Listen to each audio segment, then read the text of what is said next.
អេលោកអានដូចជាមានអារម្មណ៍ល្អណាស់ហ្នឹងមែនទី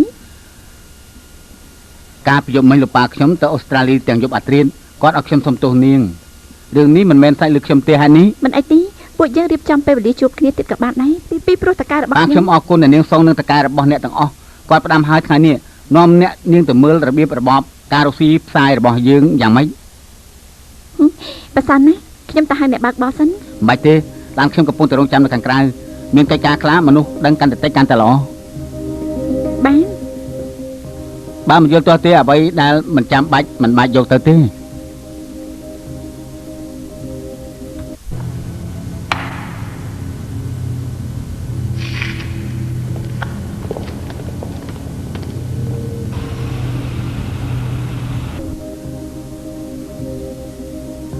ប៉ាខ្ញុំប្រាប់ខ្ញុំថាធ្វើអីត្រូវតែប្រយ័ត្ន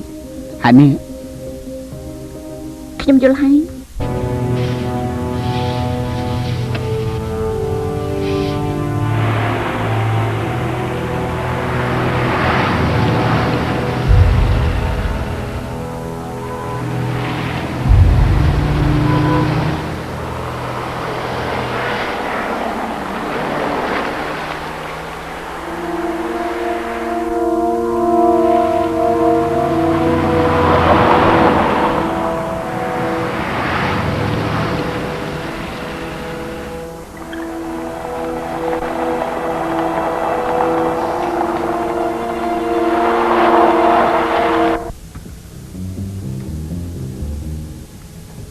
ដល់ហើយលោកអានទទួលការវឹកវើដូចជាមឹងម៉ាត់តឹងតែងនេះប៉ាខ្ញុំប្រកាន់នៅកំណត់ចាស់គាត់យល់ថាសុវត្ថិភាពគ្រួសារសំខាន់ជាងអ្វីពីតូចគឺយើងធ្លាប់ឲ្យគេការពារយូរទៅក៏យើងទៅជាទម្លាប់នេះជារឿងជាមិនផុតនោះទេរងចាក់របស់លោកនៅជនបទយ៉ាងនេះប្រហែលជាមុខរបររកស៊ីមិនចង់ឲ្យគេដឹងឲ្យមែនទេអ្នកនាងកុំបារម្ភពួកយើងជាអ្នករកស៊ីត្រឹមត្រូវខ្ញុំដឹង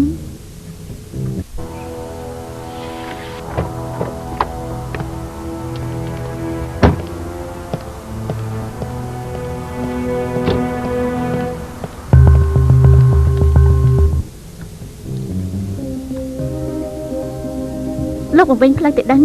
អំបញ្ញមិញយើងដូចជាធ្លាប់ឆ្លងកាត់នៅទីនេះរួចទៅហើយមកលើកទី1តែងតែអញ្ចឹងដើម្បីសុវត្ថិភាពក្នុងរោងចក្រយើងក៏សាររោងចក្រប្រហាក់ប្រហែលគ្នាសុំទោសផងទៅចុះនេះគឺជាផែនទីធ្វើដំណើរទៅរោងចក្របន្តិចទៀតក្រុមហ៊ុនជួឡាននឹងជួលអ្នកទាំងអស់គ្នាទៅដល់ទីនោះនៅតាមផ្លូវគឺមានជំរឿនសម្រាប់ពួកឯងគឺធ្វើយ៉ាងណាឲ្យស្គាល់ពីស្ថានភាពរោងចក្រស្ដាប់ទៅដូចជាគ្មានជំរឿនទេយើងប្រាប់ឲ្យហើយណាសូមជាក្លេកក្លុចខ្លាំងណាស់ធ្វើយ៉ាងណាគេយល់ឲ្យបានច្បាស់អំពីរោងចក្រនេះជាងយូរកុំឲ្យគេសង្ស័យអត់សោះ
យើងប្រយ័ត្នយ៉ាងនេះដាច់ខាតមិនមែនព្រោះតែក្រំគ្នាទេ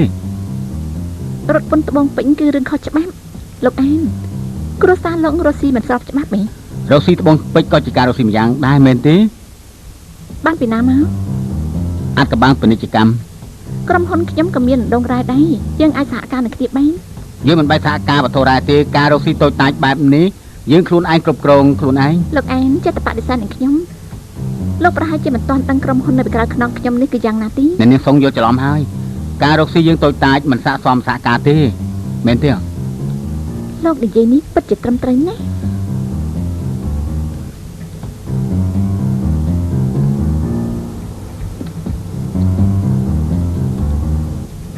នេះជាតំណែងធម្មតាលើកពី3ការ៉ាត់ពណ៌មិនជាស្អាតប្រមាណទេ មើលទៅលោកអានមានជំនាញល្អនេះ ការរកស៊ីគ្រួសារមុនក្រោយកងតែបកគលឲ្យមកខ្ញុំទោះជាយ៉ាងណាខ្ញុំក៏ជាអ្នកប្រុសតែមិនមែនជាអ្នកជំនាញនោះទេ បានហើយពួកយើងទៅវិញ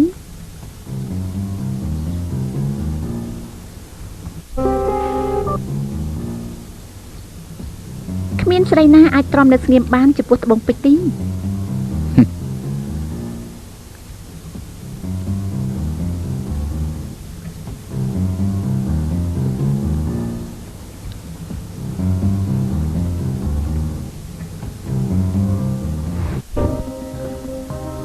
កាដូដ៏តូចមួយ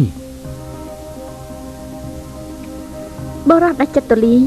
តែងតែធ្វើឲ្យស្រីស្រឡាញ់ សំខាន់គឺនាងពេញចិត្ត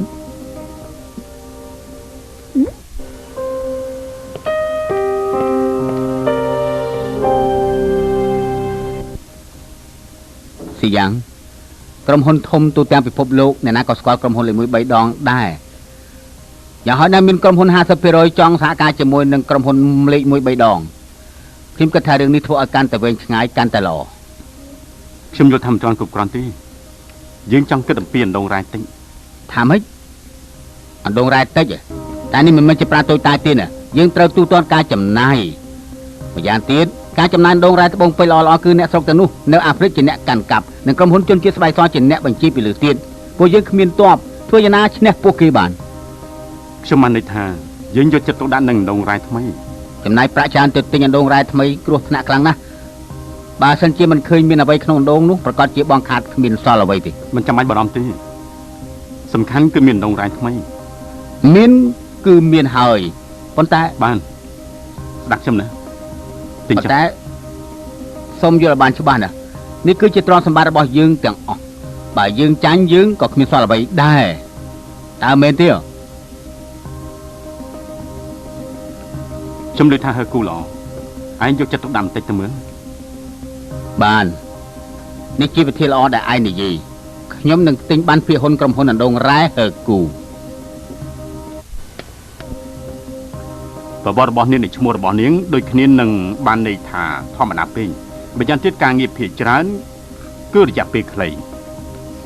លោកនាយកពីមុនខ្ញុំធ្លាប់ធ្វើការនៅក្រុមហ៊ុនវីខ្ញុំជាលេខារបស់ស៊ីយ៉ាង រឿងនេះខ្ញុំមើលឃើញហើយបើយ៉ាងទៀតស្ថានភាពនៅក្នុងក្រុមហ៊ុនវីគឺខ្ញុំក៏ដឹងខ្លះៗដែរ លោកនាយកស្ដាប់ខ្ញុំនិយាយសិន រឿងអតីតកាលរបស់នាងគឺយើងមិនខ្វល់ទេយើងគិតថាក្រុមហ៊ុនរបស់យើងមិនមែនក្រុមហ៊ុនទី1ដែលនាងមកសម្ភាសទេខ្ញុំឲ្យយោបល់ទៅនាងមួយទៅចុះដូរមុខងារនេះផ្សេងធ្វើការងារថ្មីឡើងវិញទៅ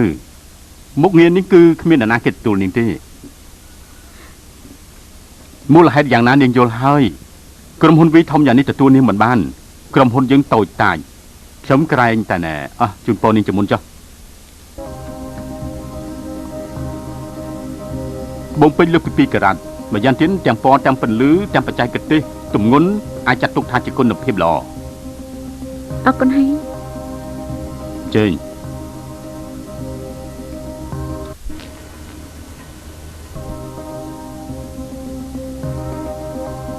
របាយការណ៍ខ្ញុំបានពិនិត្យហើយគឺត្បូងពេជ្រពិតប្រាកដចាខ្ញុំយល់ហើយចា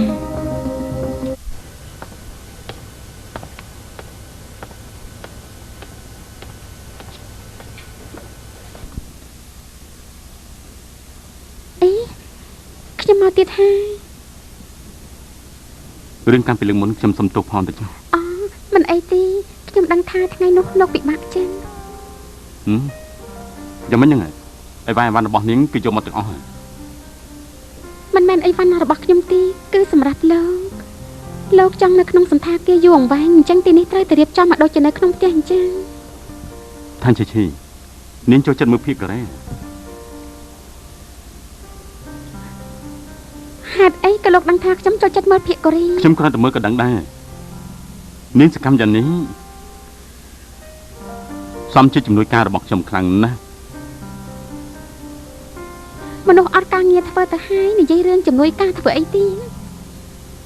ក្រុមហ៊ុនវីសម្រាប់ខ្ញុំគឺគ្រាន់តែជាដំណាក់កាលទី1ទេខ្ញុំនៅមានជំរឿសច្រើនណាស់គឺមិនបាច់បារម្ភនឹងខ្ញុំទេណានាងក៏គួរតែគិតអំពីខ្លួនឯងវិញថាឈី តែនាងមានឧត្តមគតិនៃឆាតជីវិតដែរទេមានសុខភាពល្អពិភពលោកសន្តិភាពគោលដៅនៃការរស់នៅសុខភាពល្អគឺជាគោលដៅនៃការរស់នៅខ្ញុំនិយាយពីគោលដៅនៃការតស៊ូនៃការរស់នៅរបស់នាងអំពីរឿងសុខភាពនោះគឺជារឿងផ្សេងទេរឿងផ្សេងទៀតខ្ញុំមិនបានគិតទេនាងមិនគួរគិតតែពីទឹកស៊ីអ៊ីវអំបិលហើយនឹងប៊ីចេងទេនៅពេលដែលនាងអាយុ30ឆ្នាំនៅស្ពាយអង្វែកធំតូចនៅចាំមុខផ្ទះគេយ៉ាងនេះមែនទេរឿងអីមិនបានបើសិនជាមានមនុស្សម្នាក់នៅក្នុងរដូវរំហាយរងចាំខ្ញុំមកដល់ខ្ញុំប្រកាសជាជិះរថភ្លើងទាំងបង្វិចធំបង្វិចតូចយកទៅឲ្យគេហេតុអីក៏សម្លឹងមើលខ្ញុំយ៉ាងនេះខ្ញុំនិយាយតែប៉ុណ្្នឹងទេនាងទើបមានការងារធ្វើជាអ្នកថតមែនទេកាលដែលខ្ញុំនៅរៀនខ្ញុំចូលចិត្តថតហើយអ្វីទៅអ្នកណាក៏ថាខ្ញុំថតបានស្អាតដែរក្រោយពីមើលឃើញខ្ញុំថតធ្វើឲ្យគេទាំងអស់គ្នាសប្បាយរីករាយណាស់ពិតមែនហើយនាងគឺធ្វើឲ្យគេសប្បាយរីករាយឆាប់ណាស់លោកយល់អញ្ចឹងមែនទេលោកឃើញខ្ញុំលោកមានការសប្បាយចិត្តទេនេះលោកមិនទាន់ឆ្លើយនឹងសំណួរខ្ញុំផងយកឡងទៅវិញមើលខ្សែភាពយន្តនេះនាងគឺប្រហែលជារកឃើញអត្តន័យនៃឆាកជីវិតរបស់នាងទេពធីតាស្រឡាញ់ភាពស្អាតលោកចង់ឲ្យខ្ញុំធ្វើជាទេពធីតាថាអញ្ចឹងក៏បានដែរអញ្ចឹងឆ្លើយនឹងសំណួរខ្ញុំទេពេលវេលាជួបភ្ញៀវមានពេលកំណត់មិនទាន់បាន1ម៉ោងផងហ្នឹងឈីខ្ញុំយល់ថានាងគួរតែយកពេលវេលាចំណាយទៅលើខ្លួនរបស់នាងវិញធ្វើកិច្ចការណាដែលមានន័យទៅយកចិត្តទុកដាក់នឹងមើលសភៅរឿងនេះលើក្រោយមានរឿងអ្វីចង់សួរខ្ញុំនឹងសួរនាងកុំសួរខ្ញុំសំណួររបស់ខ្ញុំរហូតមកដល់ពេលនេះលោកមិនទាន់ឆ្លើយនឹងខ្ញុំទេខ្ញុំសួរ3លើកទៅហើយបើសំណួររបស់នាងសួរយើង3ដងគឺមិនទាន់មានចម្លើយទេនោះអញ្ចឹងនោះគ្មានចម្លើយរហូតនាងនៅផ្ទះទៅឥឡូវនេះខ្ញុំមិនចង់ទៅផ្ទះវិញទេខ្ញុំចង់មុជទឹកបាយ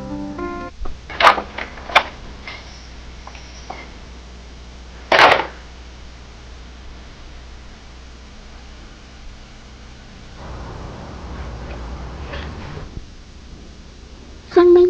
រកការងារបានធ្វើហើយណែឈប់រំលឹកទៅមើលតបងមានវាសនាដូចជាខ្ញុំអញ្ចឹងបងមិនដូចឯងទេបងរងចាំរកការងារធ្វើជានិច្ចឥឡូវនេះចាត់ទុកថាសម្រាប់ទៅចុះគេនិយាយថាពេលសប្បាយចិត្តត្រូវគិតពីរឿងជោគជ័យពិបាកចិត្តត្រូវគិតពីរឿងសប្បាយចិត្តឥឡូវនេះបងគិតពីរឿងសប្បាយចិត្តវិញបងមានរឿងអីហ៎ឯងមានរឿងអីហ្នឹងខ្ញុំមិនអីទេឥឡូវនេះខ្ញុំរកឃើញគោលដៅនៃឆាកជីវិតរបស់ខ្ញុំហើយគោលដៅឯងមិនដឹងថាខាងត្បូងខាងលិចខាងជើងខាងកើតណែណាទៅរកគោលដៅយ៉ាងមិនឃើញទេមិនអីទេខ្ញុំនឹងបើករោងចក្រសុបិនមួយនៅរមណីយដ្ឋានឌីនីនោះមែនទេមិនមែនមួយនោះទេខ្ញុំចង់រៀបចំអ៊ីនធឺណិតថតមួយខ្ញុំនឹងប្រមូលភាពរីករាយភាពល្អនៅក្នុងទីក្រុងក្នុងរូបថតម្យ៉ាងទៀតមែនទេខ្ញុំបានមើលខ្សែភាពយន្តមួយហៅថាទេពធីតាចូលចិត្តភាពស្អាតមើលរួចហើយខ្ញុំស្រាប់តែយល់យ៉ាងច្បាស់ខ្ញុំឃើញថាខ្ញុំគ្មានចំណុចល្អតែមានតែរឿងមួយគឺនាំមកនូវភាពរីករាយដល់អ្នកដទៃយ៉ាងហោចណាស់ក៏សប្បាយចិត្តបានមួយពេលដែរហេតុនេះហើយខ្ញុំគិតថាខ្ញុំរៀបចំអ៊ីនធឺណិតក្នុងកម្មវិធីរីករាយសម្រាប់អ្នកទាំងអស់គ្នាបន្ទាប់មកទៀតខ្ញុំនឹងភ្ជាប់បណ្ដាញប្រព័ន្ធផ្សព្វផ្សាយអញ្ចឹងនោះពីមួយទៅមួយប្រកាសជាផ្សព្វផ្សាយបានហើយមនុស្សកាន់តែច្រើនដឹងឮហើយក៏កាន់តែសប្បាយចិត្តថែមឈីក្តីប្រាថ្នាត្រូវយល់ពីការពិតផងឯងនៅចាំទេមើលរោងថ្នាក់របស់យើងចាំងអ៊ីនោះខ្ញុំនៅចាំគេរៀបការនៅប្រទេសក្រៅមែនហើយសប្តាហ៍មុនគឺទូរស័ព្ទឲ្យបងឥឡូវនេះគេនៅក្នុងសន្តាគារលើកប៉ាល់នៅតំបន់នេប៉ាល់ប្តីរបស់គេគឺនាយកគ្រប់គ្រងប្រេងឥន្ធនៈនៅអារ៉ាប៊ីសាអូឌីនប្រាក់ចាយស្ទើរតែមិនអស់កាលនោះគេបានជួបជនជាតិនោះពួកយើងសាច់ចំអកឲ្យគេឥឡូវនេះគេរស់ស៊ីមានបានយើងបែរជាទៅសារគេទៅវិញណាគេឥឡូវនេះមានខ្លាំងណាស់យើងគួរតែស្ញាច់គេហើយប៉ុន្តែធ្វើយ៉ាងពិតគឺអញ្ចឹងមែនកូនស្រីរបស់អ្នកប៊ីងចាងឈ្មោះចាងនោះតែឯងនៅចាំទីគេមិនខ្ពស់ដូចជាឯងមិនស្អាតដូចជាឯងប៉ុន្តែគេមានគោលដៅច្បាស់លាស់ខ្លាំងណាស់គេតាំងចិត្តរៀបការជាមួយមន្ត្រីក្រសួងការបរទេសជាងនេះទៅទៀតគេរៀនភាសាបរទេសខែមុននេះម៉ាក់របស់ខ្ញុំប្រាប់ថាទីបំផុតគេបានសម្រេចដោយបំណងរបស់គេទៅហើយឯងគិតទៅមើលពួកយើងប្រៀបធៀបជាមួយនឹងគេរីឯកិច្ចការរបស់ឯងគឺជាអ្វីទៅរោងចក្រសុបិនវាហាក់ដូចជារឿងមិនពិតសោះ ឯងធ្វើយ៉ាងណាជួយសម្រេចសិទ្ធិរបស់គេបានការពិតខ្លួនឯងទេកំពុងតែយល់សប្តិឯងមិនមែនជាកូនក្មេងទេណាកំលេងល្បែងដោយការពីមុននៅសាលាទៀតអីបានដែរទេខ្ញុំយល់ថាខ្ញុំចេះតែប៉ុណ្ណឹងឯងក្រៅពី DV ពេលដែលឯងនៅជាអ្នកថតរូបនោះតើឯងមានអីខ្លះទេទី1គ្មានដើមទុនទី2គឺគ្មានអតិថិជនទី3គ្មានទីតាំងក្រៅពីយល់សប្តិតើមានអីខ្លះទៀត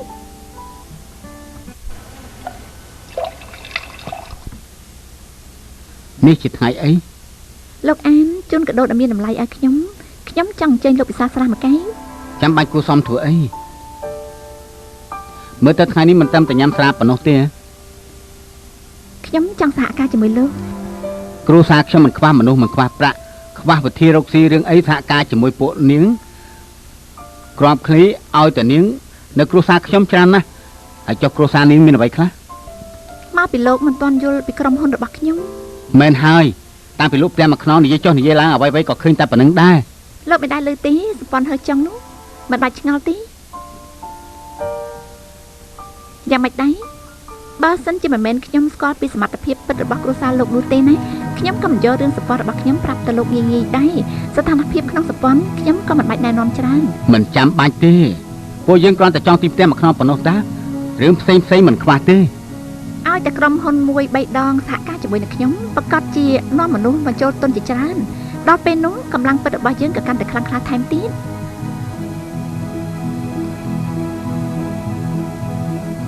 ខ្ញុំមានរឿងអីត្រូវជឿនាងក្រុមហ៊ុននាងណៃណានៅគ្រប់កន្លែងហ្នឹងនៅគ្រប់ទីកន្លែងបានន័យថាគ្មានខ្យល់អុកស៊ីសែនលោកក៏មើលមិនឃើញដែរប៉ុន្តែវាពិតជានៅក្នុងលោកប៉ុន្តែប៉ុណ្្នឹងវាមិនគ្រប់គ្រាន់ទេអញ្ចឹងខ្ញុំរៀបចំឲ្យលោកជួបមនុស្សម្នាក់ដល់ពេលនោះលោកប្រកាសជាជឿខ្ញុំ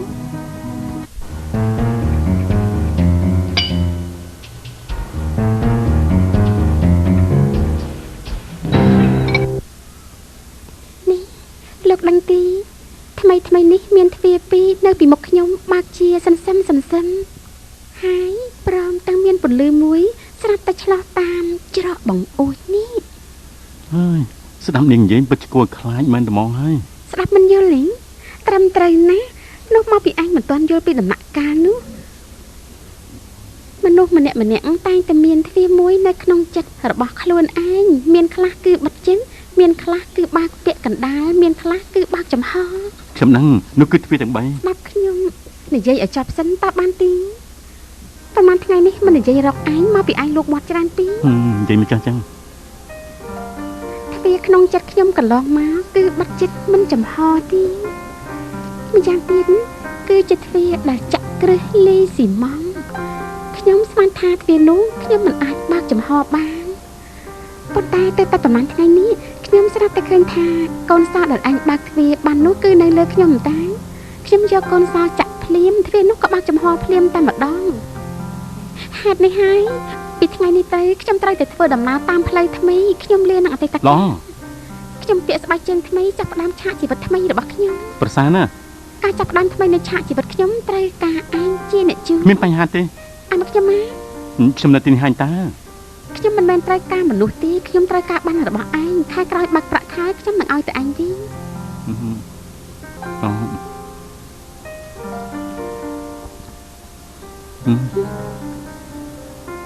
លេខសម្ងាត់06ដងខ្ញុំដឹងធ្វើយ៉ាងម៉េចហើយអរគុណវ៉ា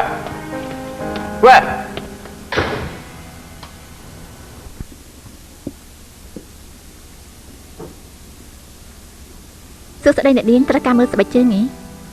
អ្នកនាងស្លៀកពាក់ស្អាតយ៉ាងនេះខ្ញុំណែនាំពី3គូឲ្យអ្នកនាងមើលចានេះគឺស្បែកជើងឆ្នាំថ្មី2011គឺ design ដោយជនជាតិអ៊ីតាលីគឺច្នៃប្រឌិតដោយស្បែកគោកម្ពស់និងកម្រាស់គឺស័ក្តិសមនឹងអ្នកនាងណាស់តម្លៃសមស្របគឺ 9800 អ្នកនាងប្រើຂະຫນាតលេខប្រមាណខ្ញុំយកមកជូនអ្នកនាងលើបន្តិចតើបានទេខ្ញុំនឹងទៅយកជូនចាលេខ37សូមអ្នកនាងអង្គុយចាំមួយផ្លែតណាខ្ញុំទៅយកមកជូន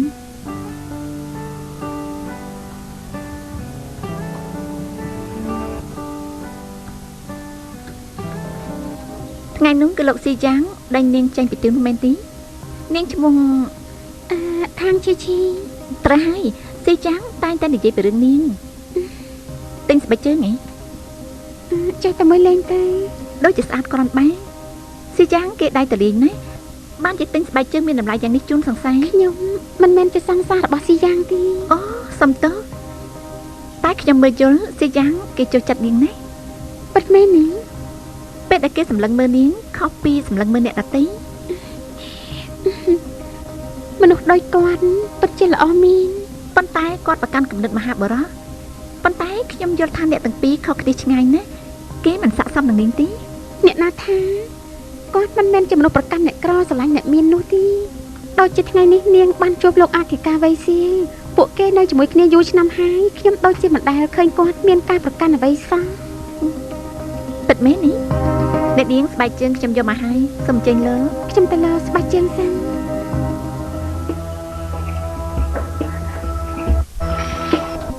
ខ្ញុំបានទទួលដំណឹងថាតាមពិតអានសៀលគឺជាប៉ូលីសម្នាក់ទីគេជាមិត្តភក្តិរបស់ស៊ីយ៉ាងចា៎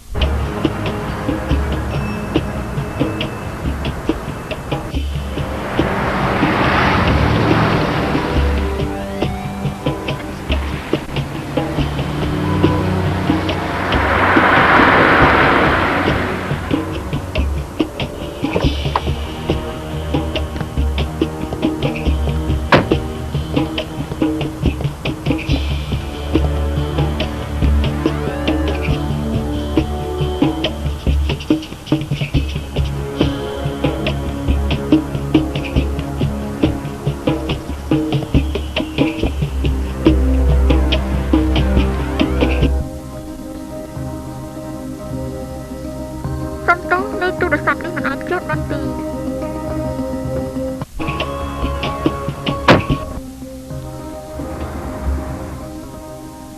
ថ្ងៃនេះទើបតាទទួលដំណឹងឲ្យដឹងថាទីផ្សារបានភាគហ៊ុននៅអាមេរិកមានភាពច្បោកច្បល់តាមទទួលលេខដែលគេបង្ហាញមកឲ្យដឹងថាធ្លាក់ចុះពោះពីការស្មានកន្លងមកមិនដែលមានពិសេសគឺបានភាគហ៊ុនផ្នែករោងចក្រអណ្ដូងរ៉ែ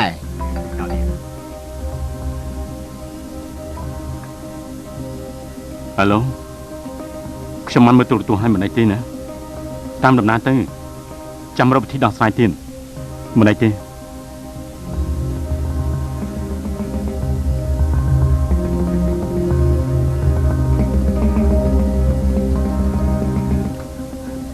យ៉ាងម៉េចហ្នឹងបានបន្តិចទៀតជួបគ្នា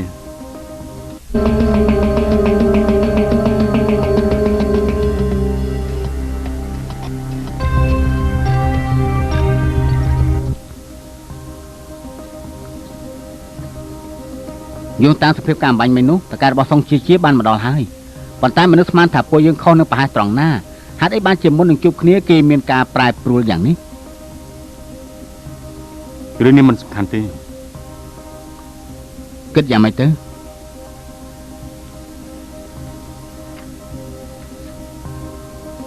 ឆ្លៀតពេលដែលខ្ញុំមានប្រាក់កាក់នៅក្នុងដៃ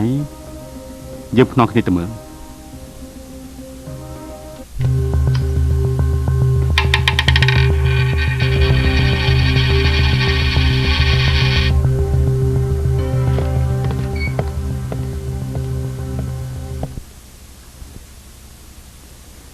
មិនបានជានាងនៅទីនេះ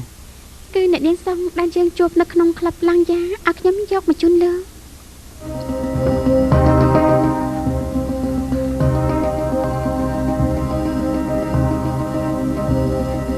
របស់ពិតឬមួយក៏ខ្លាំងខ្លាយ និយាយខ្លួនឯងទៅ ស្រីនេះមានអីតាក់ទងជាមួយលោកបានជាដៃទូលាយម្ល៉េះបើសិនជាត្បូងពេជ្រនេះគឺពិតមែននោះលោកប្រកាសជាមានច្រើនណាស់ អ្នកមានឲ្យមកយើងកុំស្ដាយអីយកទៅចាយទៅមក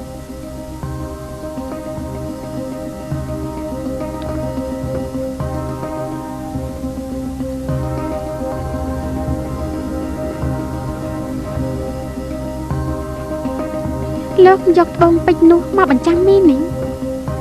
ប្រចាំដាច់នេះ យ៉ាងម៉េច អំបញ្ញមិញលោកអ៊ំនោះគាត់និយាយថា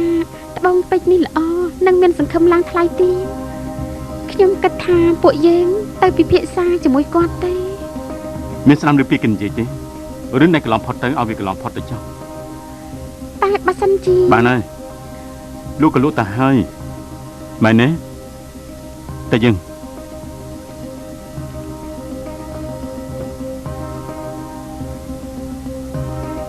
ពេលនេះលោកមាន20ម៉ឺនលោកគិតយ៉ាងម៉េច ខ្ញុំចូលទុនរោងចក្រសបិនរបស់នាងប្រាក់នេះសម្រាប់ខ្ញុំអត់ប្រយោជន៍ទេវាគ្រាន់តែសម្រាប់ក្តីប្រាថ្នារបស់នាងតែប៉ុណ្ណោះហើយក៏ជាអតិថិជនទី1ចូលក្នុងរោងចក្រសបិនរបស់នាងដែរតែនាងយល់ទេណា មិនស្រួលទេដែរ មិនបានណា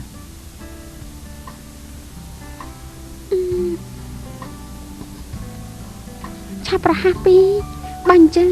លោកស៊ីតើលោកមានសបិនអ្វីខ្លះខ្ញុំនឹងជួយសម្រេចឲ្យទៅជារឿងពិត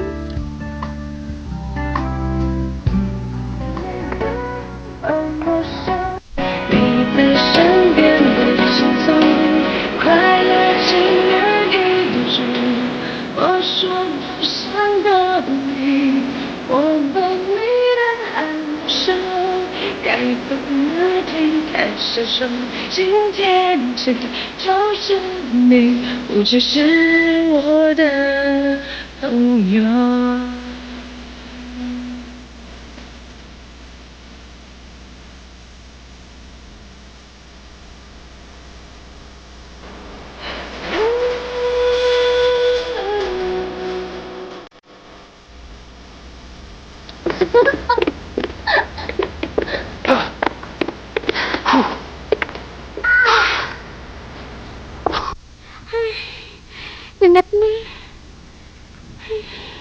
ថ្ងៃស្អែកព្រះអាទិត្យនៅទីរះ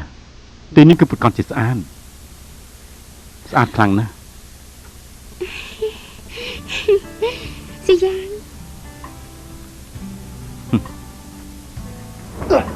នេះលោកធ្វើអីណា របស់នៅបានការយករបស់ចោលអស់ទៅហិច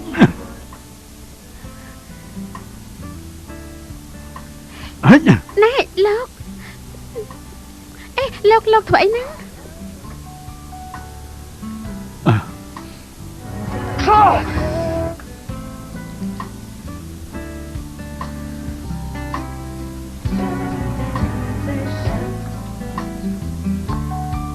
ខ្ញុំផុតកម្មពីហើយ នេះតាលោកមានអារម្មណ៍យ៉ាងណា តិចណាស់ 只是我的朋友。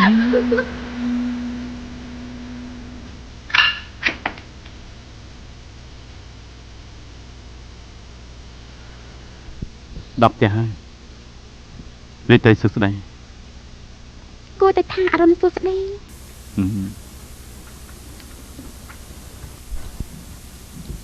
ឈីមិនយប់ទៅហើយនាងធ្វើស្អីហ្នឹង មួយគេណាអេតែបាត់ធ្វើតែខ្លាំងពេក ណាឈី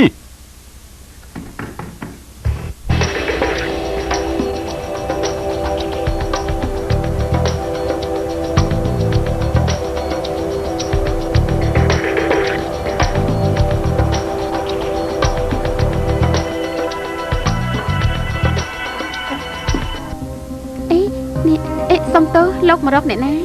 អេសុំទោសឈប់សិនហ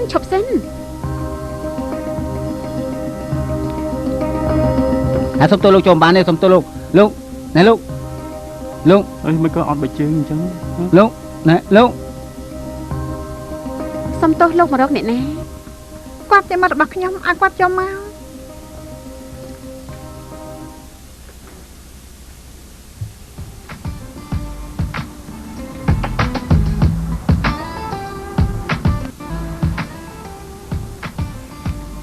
យកចាប់ប្លន់នេះ ខ្ញុំផុតកម្មពីហើយ បានន័យថា ខ្ញុំចង់ធ្វើការឲ្យនាង ហេតុអីទៅ ខ្វះប្រាក់ចាយ នេះមិនមែនជាសម្ដីរបស់សីយ៉ាងទេ ខ្ញុំត្រូវការ100លាន ពាក្យនេះត្រឹមត្រូវប៉ុន្តែខ្ញុំគ្មានប្រាក់ច្រើនយ៉ាងនេះទេ នេះមាននៅក្នុងកណនីតំណែងរបស់ឈិនយ៉ាងគឺឲ្យតែនាងទទួលយកកណនីឈិនយ៉ាងគឺនាងនឹងអាចចំណេញប្រាក់ច្រើនណាស់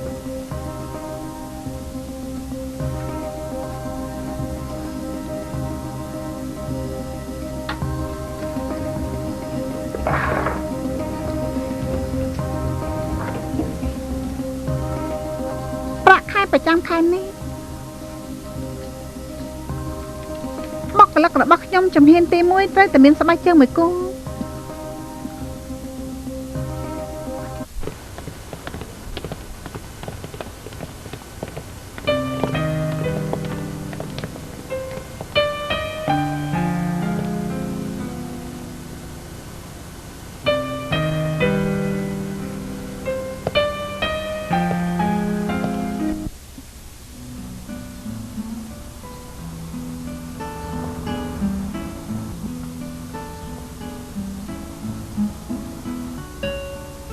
ឯងមិនព្រមទិញផ្ទះនៅសន្តាគាររហូតការពិតខ្ញុំក៏អញ្ចឹងដែរ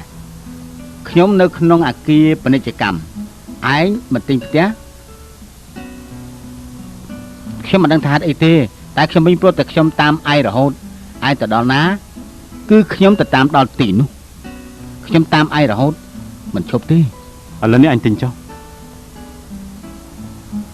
ទេខ្ញុំឲ្យគេទុកបន្ទប់នេះឲ្យមកខ្ញុំចង់ដឹងពីរបៀបរស់នៅរបស់ឯងខ្ញុំចង់ដឹងថាឯងកំពុងតែគិតពីអ្វីខ្លះយកឡងទិញស្រាល្អ10កេសចូលមកបានទេជួយខ្ញុំរឿងមួយបានទេហ្នឹងនិយាយទៅនៅលើផ្ទះមានកូនឆ្មាមួយ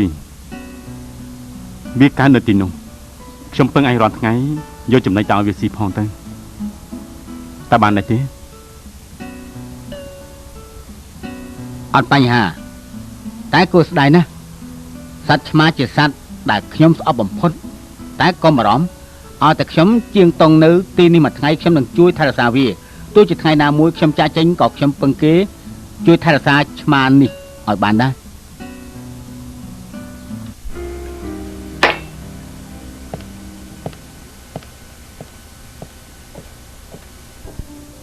ពីវេលានេះយកទៅខាងក្រៅទៅឲ្យទុកឲ្យស្រួលបួលផងនៅមានពីទៀតយកចូលក្នុងមកទុកនៅទីនេះណែប៉ណ្ណឹងពេញចិត្តទេពេញចិត្តអរគុណយីយូខ្ញុំនៅផ្ទះនេះតើគិតថាលាក់ស្រីស្អាតបានទេបានប្រសាណាថ្ងៃក្រោយមកពិនិត្យស្ថិតិគ្រួសារជាការងាយស្រួលលោកប៉ូលីសលោកធ្វើនេះដើម្បីខ្លួនផ្ទាល់ទេដឹងបានណា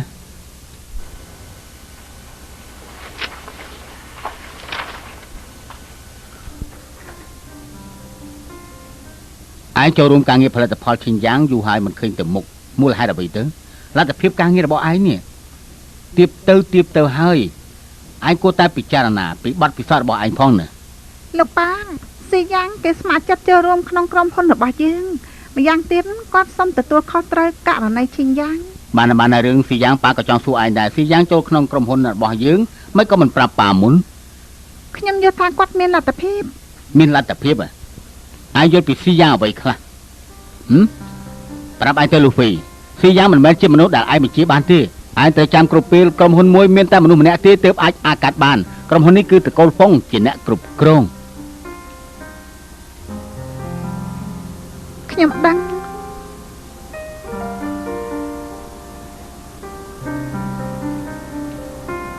យកទៅរៀបចំឡើងវិញទៅណា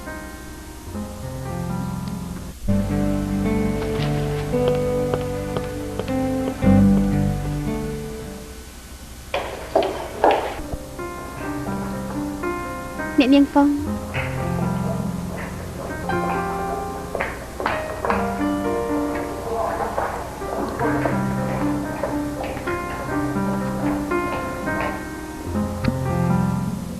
មើលស្អីហ្នឹងធ្វើការទៅ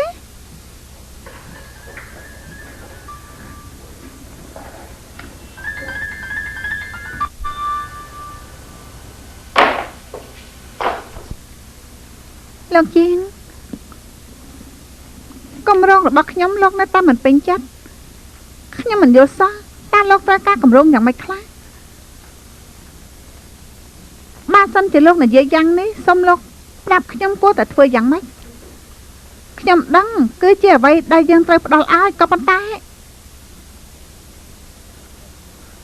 បានលោកជាងខ្ញុំនឹងឲ្យក្រុមហ៊ុនរបស់ខ្ញុំរកវិធីដោះស្រាយថ្ងៃក្រោយជួបគ្នា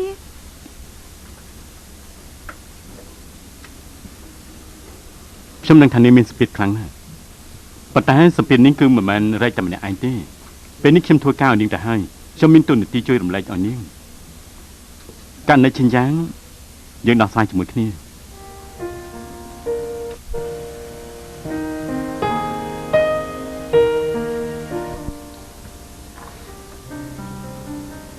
សុំជើញតែនេះមានប្រវត្តិយូរឆ្នាំហើយ សម្រាប់ខ្ញុំវាដូចតែគ្នាទេ តែដូចជាឆាជីវិតមនុស្សពេលដែលនៅក្មេងយល់ថាល្វីងពេលដែលចាស់ទៅទើបដឹងថារសជាតិវាល្អ តែខ្ញុំចូលចិត្តកាហ្វេ ខ្ញុំលើថាឯងទៅក្រុមហ៊ុន Luffy ធ្វើការងារនេះមិនមែនជាជំរើសល្អទេដឹង យ៉ាងហោចណាស់ក៏ល្អជាងពេលនេះដែរ ឯងយល់ថា Luffy យ៉ាងម៉េចដែរ លោកចង់និយាយពីផ្នែកអី ខ្ញុំគិតថារឿងរើសគ្រួសារឲ្យកូនស្រីខ្ញុំមិនចាំបាច់ខ្ញុំខ្វល់ខ្វាយនោះទេណា ត្រូវឆ្លងកាត់ដោយខ្លួនឯង ត្រឹមត្រូវហើយខ្ញុំបានតំណាក់តំណងមិត្តភ័ក្តិរបស់ខ្ញុំគ្រប់យ៉ាងចង់ឲ្យពួកគេសហការជាមួយនឹងហ្វុង Luffy ពីព្រោះនាងមិនដែលគិតដល់ផលប្រយោជន៍គ្រួសារទេខ្ញុំចង់ឲ្យនាងទទួលការពមៀនតូចតាចពេលធំឡើងត្រូវតែមានការយល់ដឹងត្រូវតែមានការភ្ញាក់រលឹកខ្លួនឯងជាអ្នកព្យាបាលតែស្លាកស្នាមវិញគឺលុបយ៉ាងណាក៏លុបមិនបានដែរណាតើមែនទេ ប៉ុន្តែលោកធ្វើយ៉ាងនេះវាហាក់ដូចជាធ្វើឲ្យការងាររបស់យើងមានការលំបាក ខ្ញុំឮថាថ្មីនេះនាងមិនសប្បាយចិត្តសង្ឃឹមថាទំនេរទៅជួយមើលនាងផងទោះយ៉ាងណាក៏ដោយនាងជាកូនស្រីរបស់ខ្ញុំ ខ្ញុំយល់ហើយ ម្យ៉ាងទៀតខ្ញុំមានគំនិតមួយចង់សហការជាមួយនឹងឯង សូមមានប្រសាសន៍មក ខ្ញុំចង់បង្កើតក្រុមមូលនិធិមួយ រឿងផលិតផលឈិនយ៉ាងថ្មីតាមមានវិធីយ៉ាងណា ខ្ញុំមកថ្ងៃនេះមិនមែនពិភាក្សារឿងករណីឈិនយ៉ាងទេ អញ្ចឹងលោកណាត់ខ្ញុំមកជួបតាមនិយាយពីរឿងអីទេ មានកិច្ចពឹងពាក់ខ្ញុំគឺចង់សួរសុខទុក្ខនាង លោកប៉ាខ្ញុំ យើងទាំងពីរតំណាក់តំណងគ្នាក្នុងលក្ខណៈថ្នាក់លើថ្នាក់ក្រោមជានិច្ចការនឹករលឹកសួរសុខទុក្ខក៏អញ្ចឹងខ្ញុំគ្រាន់តែជានាយកមួយដែលគាត់បណ្ដោះបណ្ដាលតែប៉ុណ្ណោះមិនមែនកូនស្រីគាត់ទេ នាងបដិសេធការសួរសុខទុក្ខពីគាត់ហ៎ ខ្ញុំបដិសេធនឹងគាត់តែទទួលរបស់ពីលោក ឥឡូវនេះយើងនិយាយពីរឿងឈិនយ៉ាងវិញ នេះគឺជាការលើកទឹកចិត្តល្អបំផុត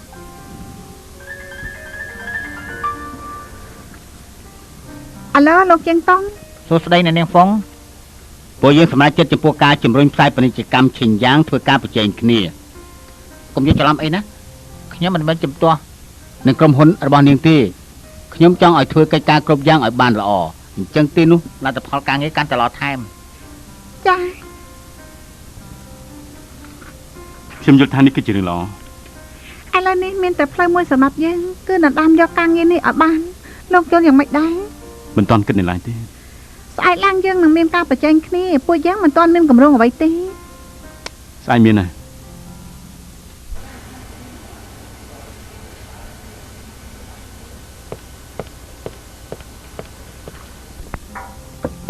លោកជាងហ្វុង Luffy និងលោកស៊ីមកដល់ហើយ លោកស៊ីណាទៅ ស៊ីយ៉ាងពួកគេថាមានកម្រងថ្មីចង់ពិភាក្សាជាមួយលោក អញ្ជើញចូលមក ចា៎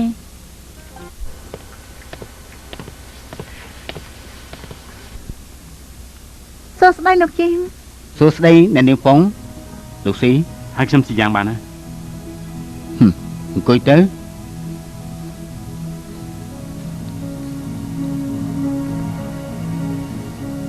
ស៊ីយ៉ាងយល់ពីផលិតផលឈិនយ៉ាងច្រើនជាងក្រុមហ៊ុនផ្សេងហេតុនេះហើយខ្ញុំអញ្ជើញគាត់មកចូលរួមការប្រកួតលើកនេះ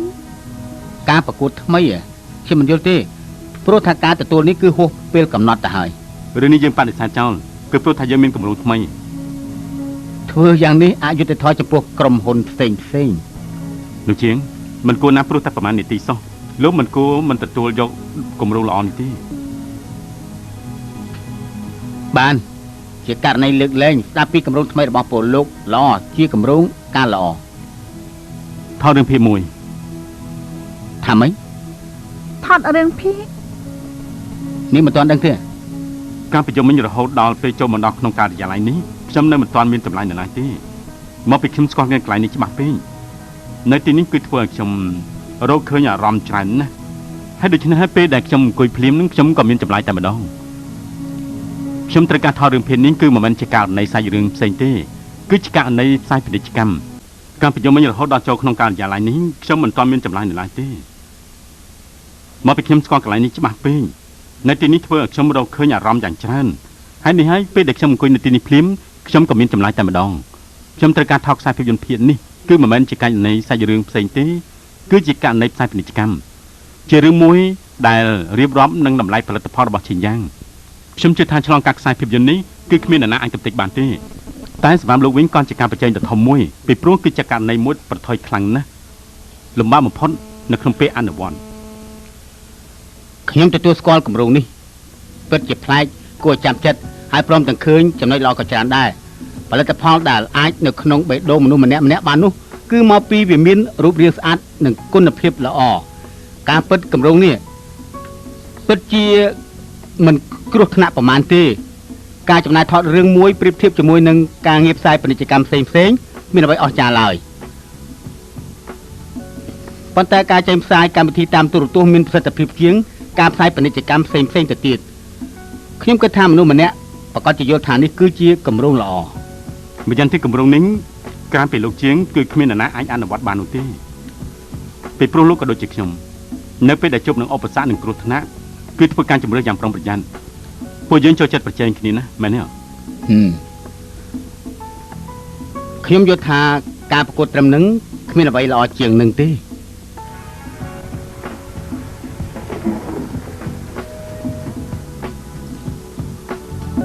សំទោសណាខ្ញុំចង់និយាយជាមួយលោកស៊ីដល់ផ្ទាល់តើបានដែរទេចាប់បាន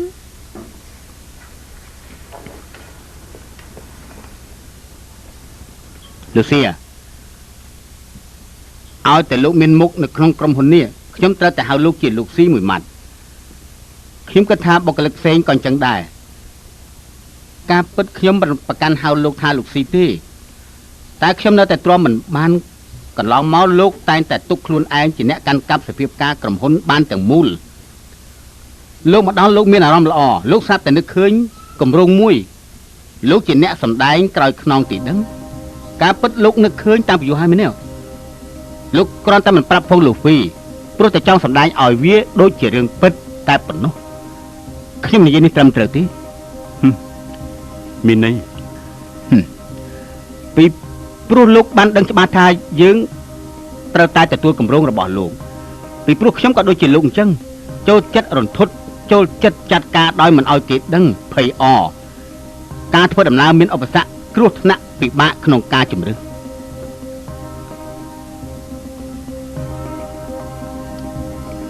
ខ្ញុំជឿថាលោកប្រកាសជាព្រមចុះកិច្ចព្រមព្រៀងជាមួយនឹងយើងគឺមានតែអញ្ចឹងទេទើបលោកមានពេលប្រជែងជាមួយនឹងយើងពីព្រោះសម្រាប់លោកចង់ប្រើខ្ញុំទៅលិចទៅកើតប្រហែលជាមានពេលតិចណាស់ខ្ញុំនិយាយនេះត្រឹមត្រូវទេលោកនិយាយទៅមើល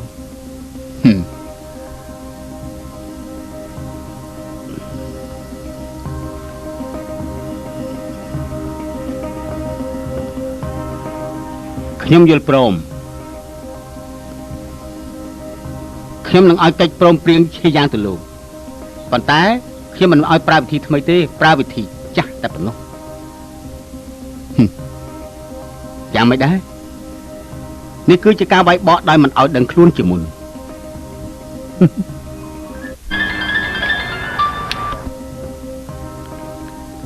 គឺជាងតង់ទីដឹងអាឡូលោកជាងលោកក៏សំពេកហើយបន្តិចទៀតជួបគ្នាណាគេដឹងថាខ្ញុំនៅក្នុងឡានរបស់នាងហើយដូច្នេះហើយបានជាកិច្ចទូរស័ព្ទហៅនាងក្នុងពេលនេះមិនបានជាលោកដឹងគេស្មានតែខ្ញុំតាមស្រឡាញ់នាងនៅពីមុខខ្ញុំណាត់នាងទៅញ៉ាំបាយសមាជិកណា អញ្ចឹងគេសម្រេចតាមអំណងហើយមែនទេ នាងគួរតែទទួលគេផង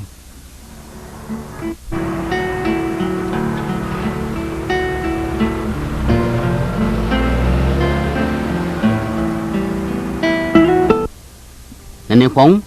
ខ្ញុំសូមយកទឹកផ្លែឈើចំនួនស្រាជូនអ្នកនាងមួយកែវតិច តាមពិតគួរតែខ្ញុំទេជូនទៅលោកជាងទទួលរាក់ទាក់ចំពោះខ្ញុំយ៉ាងនេះហើយព្រមទាំងប្រគល់ការងារឈិញយ៉ាងឲ្យមកខ្ញុំទៀត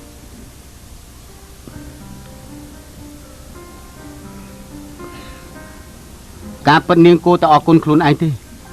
ហេតុអីទៅ ខ្ញុំគិតថាមុននឹងនាងតាមរកស៊ីយ៉ាងជាដៃគូនាងប្រកាសជាគិតរួចរាល់ហើយថាប្រកាសជាឈ្នះខ្ញុំ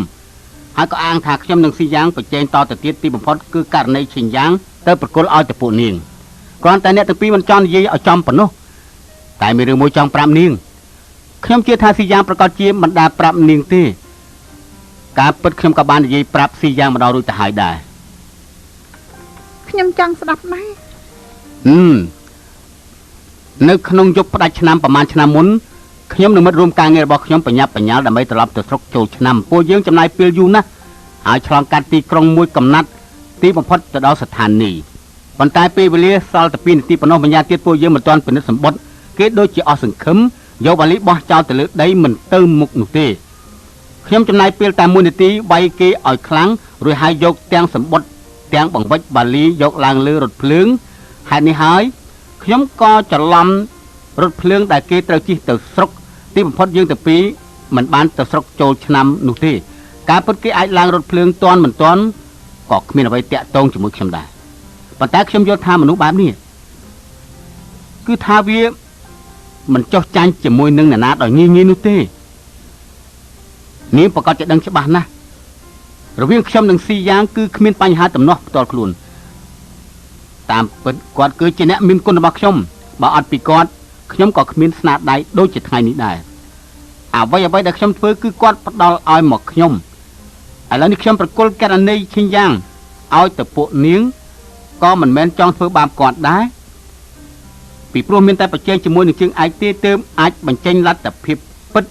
របស់ខ្លួនឯងបាន ថ្ងៃនេះបានឃើញលោកជាងពិតជាខុសពីមុនមែន ខ្ញុំជឿថាស៊ីយ៉ាងក៏ចង់ជួបដែរភាគីខ្លាំងដូចខ្ញុំពីព្រោះមានតែខ្ញុំទេទើបអាចធ្វើឲ្យគេមានសម្ពាធផ្លូវចិត្តបានយើងទៅពីសុទ្ធតែជំនួសរស់ព្រោះតែមានសម្ពាធផ្លូវចិត្តសម្ពាធកាន់តែខ្លាំងយើងដេកលក់ក៏កាន់តែស្រួល បាញ់ចឹងរោងចក្រផលិតថ្នាំងងុយដេកត្រូវបិទទ្វារហើយមែនទេ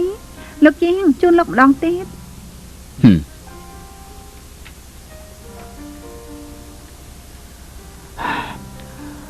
ខ្ញុំគិតថាក្រោយពីថ្ងៃនេះអារម្មណ៍របស់នាងចំពោះខ្ញុំប្រហែលជាមានការប្រែប្រួលហើយតើមែនដែរទេ អញ្ចឹងលោកជាងយល់ថាកន្លងមកខ្ញុំមានអារម្មណ៍យ៉ាងណាចំពោះលោកដែរទេតើលោកមានអារម្មណ៍យ៉ាងណាចំពោះខ្ញុំវិញ មុននឹងនេះខ្ញុំប្រហែលជាមិនមានអារម្មណ៍ល្អចំពោះនាងតែខ្ញុំសង្ឃឹមថាក្រោយពីថ្ងៃនេះឲ្យមានការប្រែប្រួលបន្តិចរឿងដែលខ្ញុំនិយាយគួរឲ្យនាងចាប់ចិត្តហើយមែនទេជាការពិតណាស់ខ្ញុំគ្រាន់តែចង់បើកបង្អួចដ៏តូចមួយនៅក្នុងចិត្តនាងយ៉ាងហោចណាស់ក៏ពេលនេះគឺថានាងបានយល់ព្រមមើលខ្ញុំបន្តិចហើយបានណាដើម្បីបង្អួចតូចនេះយើងលើកកែឡើងទៅ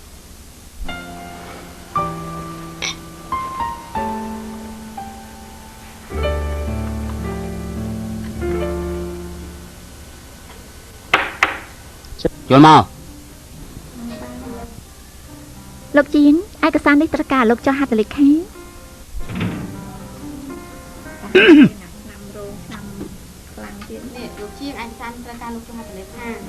ការទម្លាប់ទេ ល្អណាស់អ្វីគ្រប់យ៉ាងដូចមុនអញ្ចឹង ប្រសិនណាកុំគិតអីព្រាបណាស់ខំធ្វើការទៅណា ចា៎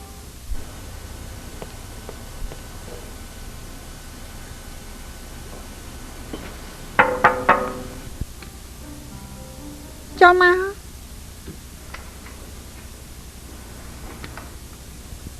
រឿងអីទៅបានចំណាត់ខ្ញុំមកជួបមិនព្រមនិយាយតាមទូរស័ព្ទខ្ញុំចង់បើកក្រុមហ៊ុនមួយ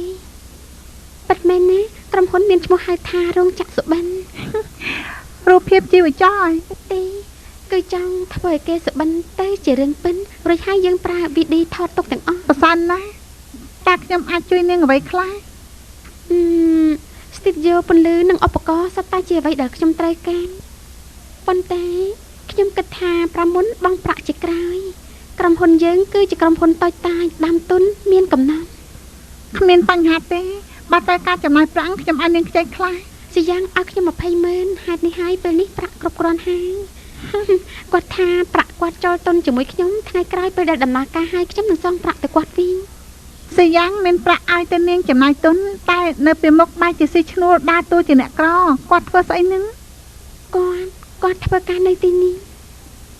មែនហើយពេលនេះគាត់ជាដៃគូរបស់ខ្ញុំអ្វីដែលសយ៉ាងឯកភាពប្រកាសជាមុខងារល្អបើអញ្ចឹងចេះតែចោះណានាងរៀបចំកិច្ចព្រមព្រៀងមួយខ្ញុំនឹងចំណាយទុននាងចង់ប្រាក់អីប្រាក់ចោះបងប្រាក់តាមក្រៅក៏បាន ចាសូមអរគុណអ្នកនាងហើយ មិនអីទេ ជួយវែកញែកបន្តិចទៅមើលស៊ីយ៉ាងធ្វើនេះតើបានន័យថាម៉េចគាត់ជួយធ្វើការឲ្យហ្វុងលូហ្វីនៅផ្ទះរបស់យាយយូប៉ុន្តែបែរជាឲ្យខ្ញុំ20000បើក្រុមហ៊ុនមួយខ្ញុំពិតជាមិនយល់សោះ ឲ្យ20000រឿងផ្សេងបងមិនដឹងទេតែដាច់ខាតមិនមែនព្រោះតែស្រឡាញ់ឯងទេ ហេតុអីទេខ្ញុំយល់ថានេះគឺជាមូលហេតុតែមួយគត់ ឯងនិយាយយ៉ាងនេះជាងតង់ហៅបងទៅក្រុមហ៊ុនវិញក៏ព្រោះតែស្រឡាញ់បងហើយមែនទេ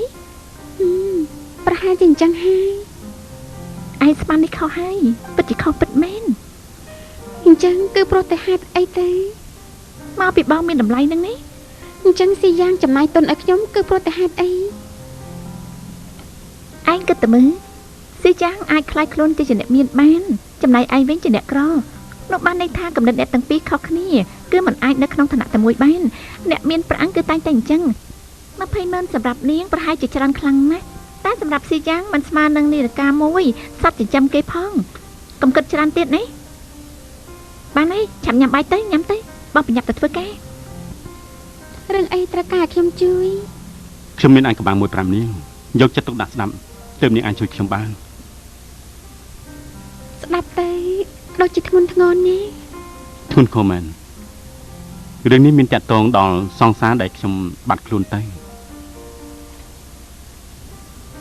នោះគឺជាមនុស្សដែលនៅក្នុងចិត្តលោកតាំងពីមុនមកមែនទេ កាលពី8ឆ្នាំមុនខ្ញុំនៅសហរដ្ឋអាមេរិកខ្ញុំបានស្គាល់ស្រីម្នាក់គេឈ្មោះថាស៊ូយ៉ាងខ្ញុំស្រឡាញ់នាងណាស់ប៉ុន្តែខ្ញុំមិននឹកស្មានថាគឺតែងតែមានក្រុមសម្ងាត់មួយហៅថាសប៉ុនហើចុងអ្នកបញ្ជាពីក្រោយនាងមនុស្សស្រីដែលបញ្ជាពីលើនាងផ្ទាល់នោះឈ្មោះថាសុងជាជីគឺមនុស្សស្រីដែលប្រគល់ត្បូងពេជ្រឲ្យតែនាងនោះសុងជាជីឲ្យស៊ូយ៉ាវមកចិត្តនឹងខ្ញុំគឺបញ្ឆោតខ្ញុំយកអានកម្បាំងពាណិជ្ជកម្មហើយព្រមទាំងក្តាប់ក្រុមហ៊ុនរបស់ខ្ញុំនៅអាមេរិកបានទាំងស្រុងមុននឹងនេះទៀតសុងជាជីគឺមកទៀតហើយគេគឺចង់ប្រើល្បិចចាស់ខ្ញុំក៏ធ្វើតាមកំណត់របស់គេខ្ញុំចង់ប្រើវិធីមួយចាត់ការសម្ព័ន្ធហើយចុងទាំងស្រុងតែនាងយល់ទេតែនាងស្ដាប់បានទេណាស្ដាប់យល់ខ្លះៗទេ យល់ខ្លះដែរ វិជាជាអ្នកជួយខ្ញុំដោយលុយលាក់បន្លំជាកូនអ្នកមានមួយដើម្បីបងឆោតសុងជាជាឲ្យជឿលើគេតាមពិនសុងជាជាយកព្រមសហការជាមួយពួកយើងទៅហើយប៉ុន្តែនៅមុនការចរចាគេគឺស្រាប់តែមានការប្រែប្រួលខ្ញុំយល់ថាគេដឹងពីផែនការរបស់យើងប្រហែលជាមានកន្លែងណាមានការឆ្លោះឆ្លួយហើយមើលទៅ ប្រហែលជាមកពីខ្ញុំហើយ ខ្ញុំមិនបន្ទោសនាងទេពីព្រោះនាងអត់ដឹងរឿងឥឡូវនេះខ្ញុំយករឿងនេះនិយាយប្រាប់នាងនាងត្រូវលាក់ការបានចិនមានរឿងមួយទៀតនាងត្រូវជួយខ្ញុំណា និយាយមកចា នៅក្នុងចំណោមមិត្តភ័ក្តិរបស់ខ្ញុំនាងគឺជាមនុស្សស្លូតត្រង់បំផុតម្ល៉េះហើយសុំជាប្រហែលជាមកបញ្ឆោតនាងមកតាមដានពីខ្ញុំម្ល៉េះហើយនាងត្រូវសម្ដែងល្ខោនជាមួយខ្ញុំ មិនកាទេដឹងខ្ញុំខ្លាចធ្វើឲ្យខូចការរបស់លោក នាងទៅរួញ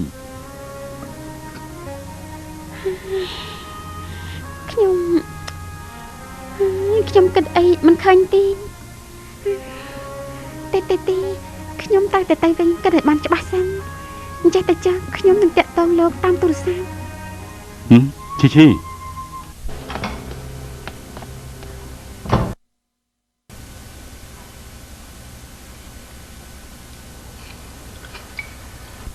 ឈីឈី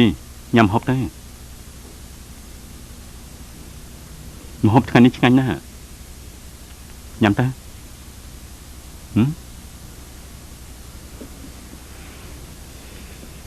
ឈីនាងយ៉ាងម៉េចហ្នឹងឈីខ្ញុំគ្មានអីទេ នាងពិតចំណៃមែនទេបើមានរឿងអីប្រាប់ខ្ញុំមកនិយាយទៅមើលកុំបារម្ភប្រាប់ខ្ញុំមកតើមានរឿងអី អាយ៉ាកុំសួរខ្ញុំទៀតបានទេពិបាកចិត្តណាស់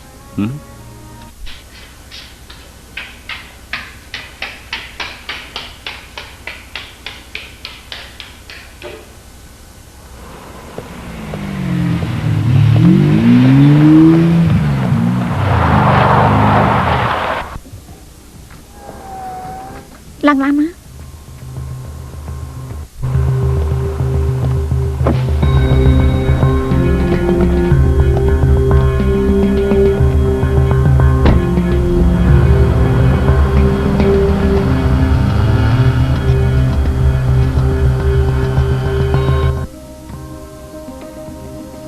មិត្តរបស់លោកជាបលីគួរឲ្យអស់សំណាច់ណាស់វិលចុះវិលឡើងចង់ឲ្យខ្ញុំធ្លាក់ចូលក្នុងអន្ទាក់របស់គេ ខ្ញុំចង់និយាយថានេះគឺជាការលក់ដូរយ៉ាងមានតម្លៃ បើសិនជាខ្ញុំស្ដាប់លោកនិយាយរឿងការទិញផ្ទះទៀតនោះវាពិតជាគួរឲ្យអស់សំណាច់ថែមទៀតល្បិចបន្តិចបន្តួចកាលពី10ឆ្នាំមុនយើងបានប្រើរួចទៅហើយ ប៉ុន្មានហើយនាងធ្វើឲ្យក្រុមហ៊ុនរបស់ខ្ញុំបិទទ្វារលួចយកបច្ចេកទេសរបស់ខ្ញុំថែមទៀត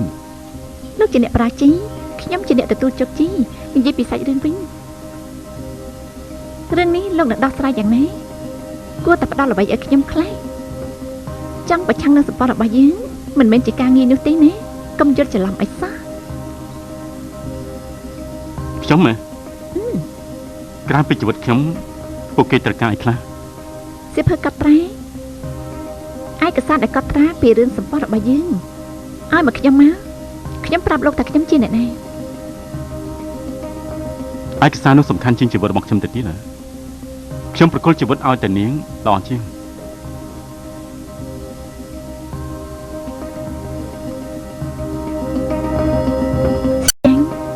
រហូតដល់ថ្ងៃនេះខ្ញុំនៅតែបន្ធូរដៃចំពោះលោក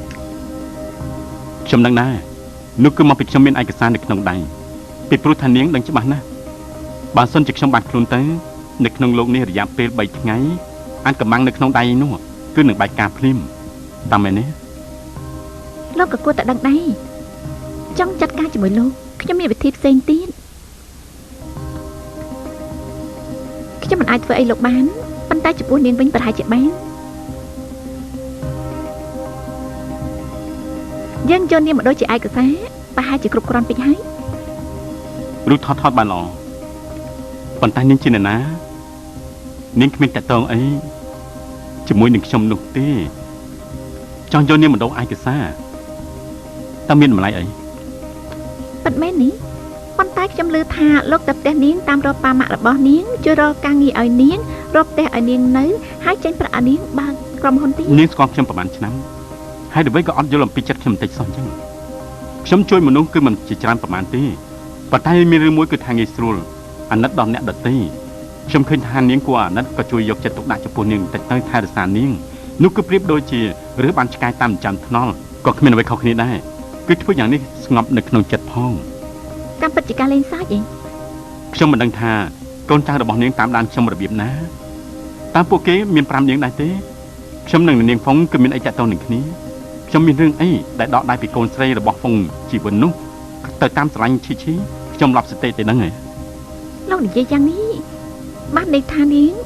មិនស័ក្តិសមជាមួយនឹងលោក នាងយកយ៉ាងម៉េចសងជាបើសិនជាគ្មានវិធីណាផ្សេងទេខ្ញុំលាសិនហើយខ្ញុំបញ្ញាប់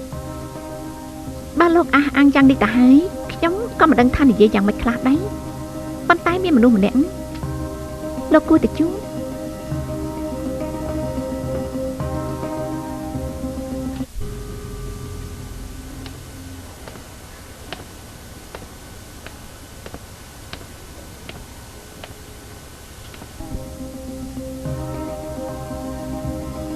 អ្វីដែលខ្ញុំនិយាយនាងស្ដាប់បានហើយមែនទេ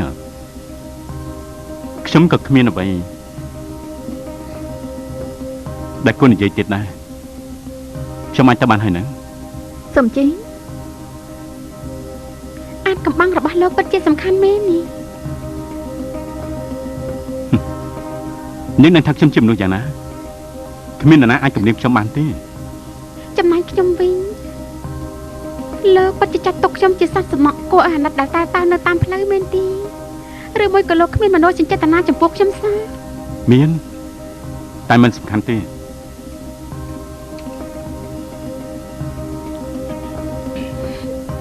ខ្ញុំយកអាចកំបាំងនិយាយប្រាប់នេះ ហាន់ឈីនាងចង់ធ្វើអី សុំជេង ទៅ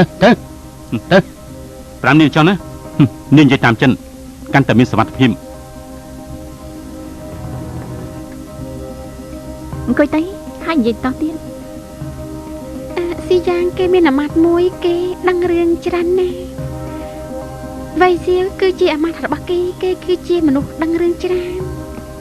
អាម៉ាត់ដែលនាងនិយាយនោះដឹងថានាងមករកយើងទី ស៊ីយ៉ាងជាអ្នកនិយាយប្រាប់ខ្ញុំទី អាម៉ាត់មួយទៀតគឺអ្នកណាទៅ ខ្ញុំមិនដឹងដែរ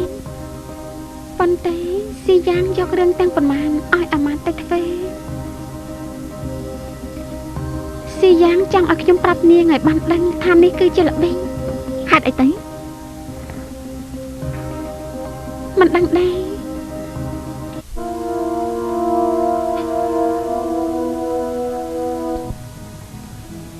ឥឡូវនេះខ្ញុំអាចសន្និដ្ឋានថាឯកសារស្ដីអំពីក្រុមហ៊ុនលេខ1 3 ដងនោះគឺជារឿងមិនពិតបាត់តែខ្ញុំមិនដឹងថាអាម៉ាត់នោះគឺជាអ្នកណាប៉ុន្តែពួកគេពិតជាចង់ហាមឃាត់ទៅតាក់ទងក្រុមហ៊ុនលេខ1 3 ដងខ្ញុំពិតជាចង់ដឹងខ្លាំងណាស់ខ្ញុំចង់មើលបន្តទៀតគេចង់ធ្វើយ៉ាងម៉េចទៀតទៅ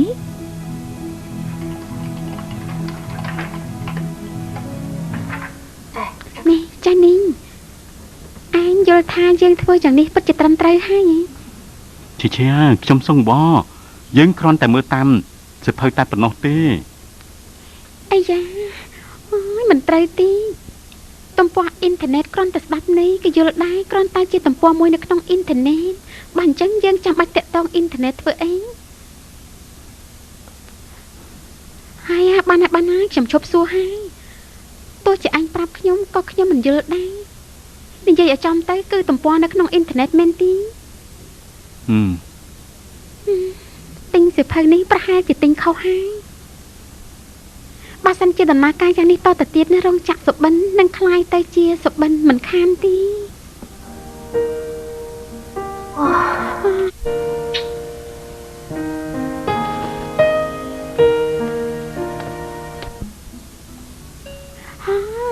កម្ដៅថ្ងៃខ្លាំងណាស់ខ្ញុំស្រាប់តែមានកំណត់យ៉ាងខ្លាំងមួយខ្ញុំយល់ថាមនុស្សយើងរស់នៅគឺពិតជាល្អឈីនាងប្រាប់ខ្ញុំទៅមើលកិច្ចការរោងចក្រសុបិនគឺយ៉ាងណាខ្លះ រោងចក្រសុបិនមានន័យថាជារោងចក្រផលិតសុបិន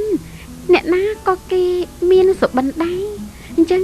យើងឆ្លងកាត់តាមអ៊ីនធឺណិតរបស់ខ្លួននិងប្រព័ន្ធតាក់ទងផ្នែកទូរគមនាគមន៍ដើម្បីជួយអ្នកទាំងនោះសម្រេចសុបិនឲ្យទៅជារឿងពិត អូគឺអញ្ចឹងទេឥឡូវចេះចុះណារឿងដ៏អស្ចារ្យបែបនេះគឺដឹងតែយើងពីរនាក់គឺមិនគ្រប់គ្រាន់ទេយើងត្រូវការជំនួយការក្រៅនៅមជ្ឈមណ្ឌលអ៊ីនធឺណិតតាក់ទងជាមួយនឹងការងារនេះនាងទៅមន្ទីរពាណិជ្ជកម្មរៀបចំបង្កើតក្រុមហ៊ុននេះរួចហើយយើងនឹងរក្សាតទៅទៀតតែប៉ុណ្្នឹងទៅវាបានហើយយកបានល្អយើងចាត់ការតាមនេះចុះម្ដងនេះឆ្លាតណាស់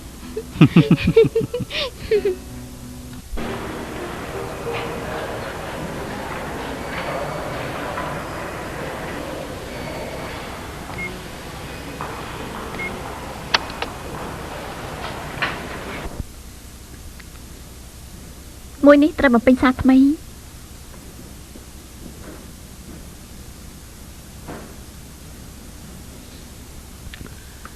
ខ្ញុំមិនពេញទេ សំទោសការកំណត់គឺអញ្ចឹងបើតារាងមិនបានបំពេញឬមួយស្នាមលុបនឹងកែគឺមិនបាន 5នាងចុះណានាងតូចខ្ញុំមិនស្រែកលោឡាប៉ុន្តែនាងត្រូវតែយល់ថាបងធំខ្ញុំនេះធ្វើដំណើរយ៉ាងវែងឆ្ងាយកាត់ព្រៃកាត់ភ្នំមកដំរៀបជួរនៅទីនេះម្យ៉ាងទៀតខ្ញុំដំរៀបជួរពេញមួយថ្ងៃទើបតាក់ទងនឹងនាងបាននិយាយគ្នាបានទីផុតនាងព្រោះតែខ្ញុំសរសេរអក្សរខុសមួយនាងឲ្យខ្ញុំធ្វើឡើងវិញចោលខ្ញុំសរសេរសារជាថ្មីក៏មិនអីដែរតែនាងឲ្យខ្ញុំដំរៀបជួរសារជាថ្មីនាងចង់ធ្វើបាបខ្ញុំអីតើមិនដែរទេបើជានាងធ្វើបែបនេះ សុំភេទទៅ នាងចង់ធ្វើបាបខ្ញុំហ៎ សំទោសផងសូមលោកទៅបំពេញសារថ្មីឡើងវិញខ្ញុំរៀបចំជូនលោកឲ្យឆាប់បន្តិច នាងតូចឯងនេះដូចជាធម្មតានិយាយចុះនិយាយឡើងពាក្យដដែលខ្ញុំប្រាប់នាងទៅចុះណាច្បាប់ទម្លាប់នេះគឺមនុស្សយើងជាអ្នកកំណត់ឥឡូវយើងទៀមទាមនុស្សជាមូលដ្ឋានច្បាប់កំណត់គឺស្លាប់ទេប្រាប់នាងទៅអត់ប្រយោជន៍ឡើយខ្ញុំក៏មិនចង់និយាយជាមួយនាងច្រើនពេកដែរតែហៅប្រធានផ្នែកចេញភ្លាមមកខ្ញុំនិយាយជាមួយគាត់ អ្នកបន្ត តែនាង ទៀត តទៀតនោះហើយលោកកុំប្រញាប់អីមើល ខ្ញុំចាំយូរហើយតាដល់ ហូ ពេល បសិនតែ ខ្ញុំ ការ ហើយ ខ្ញុំធ្វើមិនបានទេ អាចចាំជារឿងរបស់ឯងតាអ្វី ណែលោកគេឲ្យបំពេញឯកសារថ្មីវិញលោកបំពេញឯកសារទៅណាកុំនៅទីនេះតទៀតអី ឈប់ចាំផ្លែតខ្ញុំមកវិញឥឡូវនេះចាំផ្លែត ចាំផ្លែតខ្ញុំមកវិញឡើយចាំផ្លែតណា ទៅ ខាងឈី លោកបង ខាងជួបគ្នាយូរហើយឲ្យពេលឃើញខ្ញុំមកមិនក៏មិនហៅខ្ញុំផងទៅ ខ្ញុំឃើញលោកបងកំពុងតែរវល់ឆ្លោះគ្នាខ្ញុំមិនដឹងថាគួរតែទៅមុខហាងឬក៏មិនហាង នាងគួរតែមកមុខហើយ នេះជាទម្លាប់របស់ខ្ញុំមានអ្វីគួរឲ្យខ្លាចទៅជាការពិតណាស់ណាតាំងពីនាងចាក់ចេញពីក្រុមហ៊ុនខ្ញុំក៏ចាក់ចេញពីក្រុមហ៊ុនដែរ ខ្ញុំទៅបាត់លោកបងក៏នៅមិនកាត់ មែនហើយប្រាប់នាងទៅណាខ្ញុំឃើញថាមានតែនាងនិងខ្ញុំទេសារការគ្នាល្អក្រោយមកលោកមានស្ដីឲ្យខ្ញុំមិនដឹងថាស្ដីឲ្យណាគ្មានណាត្រូវជាមួយខ្ញុំនេះអេអាណាចានេះ គាត់នៅផ្ទះ នៅផ្ទះហ៎ នៅផ្ទះពួកខ្ញុំ អូនៅផ្ទះពួកឯងហ៎ហើយពួកឯងទៅពីអានេះអូមែនហើយចានេះមើលទៅល្ងីល្ងើតែគួរឲ្យទុកចិត្តជំរឿននេះវាត្រឹមត្រូវហើយ លោកបងយល់ច្រឡំ យល់ច្រឡំអី នេះគ្រាន់តែជាមិត្តនៅក្នុងផ្ទះ អា តែ យ៉ា មួយប៉ុណ្ណឹ ត ង ពីឆ្នាំ1980តែអញ្ចឹងហើយគ្មានអាណាការដែលខ្ញុំនៅក្មេងក៏អញ្ចឹងដែរនាងមកទីនេះធ្វើអ្វីទៅនឹងមិនបានជាមកទីនេះមកខ្ញុំដឹង ខ្ញុំចោះឈ្មោះបង្កើតក្រុមហ៊ុន ក្រុមហ៊ុនអមអង្គុយចុះទៅអង្គុយចុះនិយាយគ្នាឈីនាងចង់ធ្វើអី ខ្ញុំចង់បាក្រុងចាក់សុបិនមួយតែខ្ញុំមិនមានការពិសោធន៍ហេតុនេះហើយខ្ញុំចង់សួរយោបល់មន្ទីរព័ត៌មានខ្លះមិននឹកស្មានថាបានជួបលោកបង ខ្ញុំក៏អញ្ចឹងដែរខ្ញុំក៏ចង់បង្កើតក្រុមហ៊ុនហើយនេះបានជាខ្ញុំមកទីនេះឥឡូវខ្ញុំមានប្រាក់មួយចំនួនខ្ញុំក៏ចង់បើកក្រុមហ៊ុនទូរគមនាគមន៍មួយដែរការបង្កើតក្រុមហ៊ុននេះណាមានផែនការហើយឬនៅបង្កើតក្រុមហ៊ុនទៅការប្រាក់ណាហើយនាងមានប្រាក់គ្រប់គ្រាន់ហើយមិនមែនទេ5មក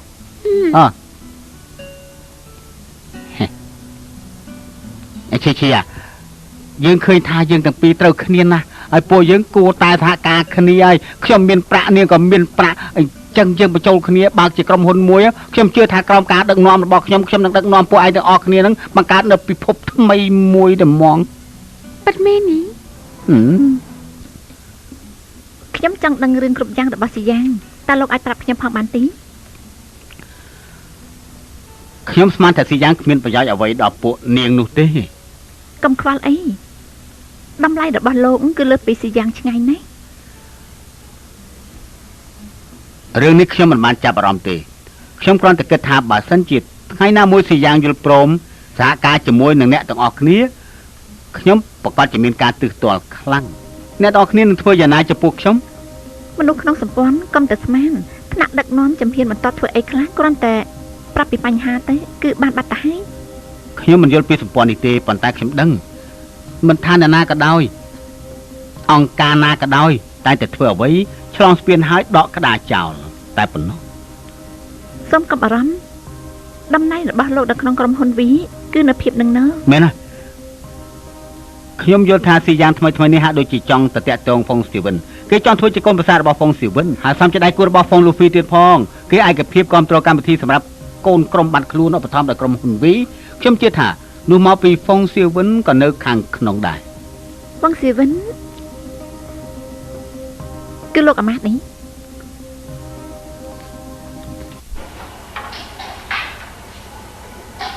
ហ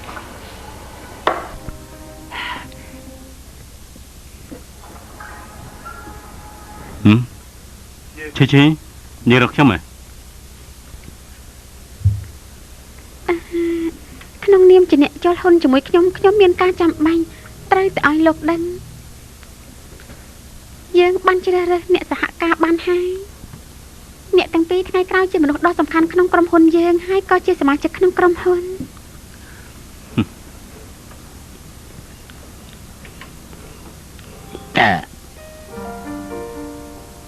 នាងថាគេជាសមាជិកមួយអីម្នាក់នេះគេជានរណាហេតុអីបានខ្ញុំមិនដែលដឹងសោះខ្ញុំមិនឯកភាពទេ ចាំខ្ញុំណែនាំឲ្យស្គាល់ម្នាក់នេះគឺស៊ីយ៉ាងជាមិត្តរបស់ខ្ញុំ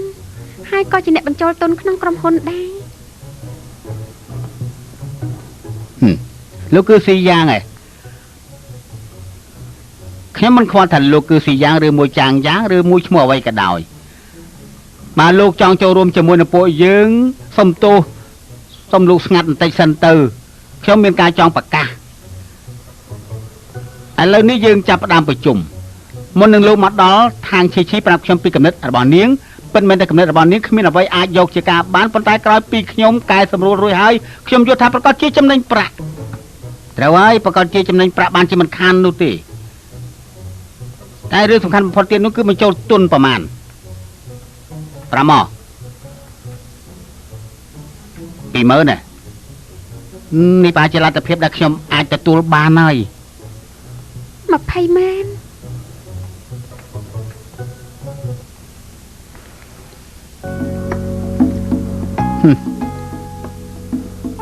ทางឈីគេទទួលចិញ្ចឹមនាងហើយមែនទេ អត់មានទេ ប្រាក់200000លោកជាអ្នកនិយាយ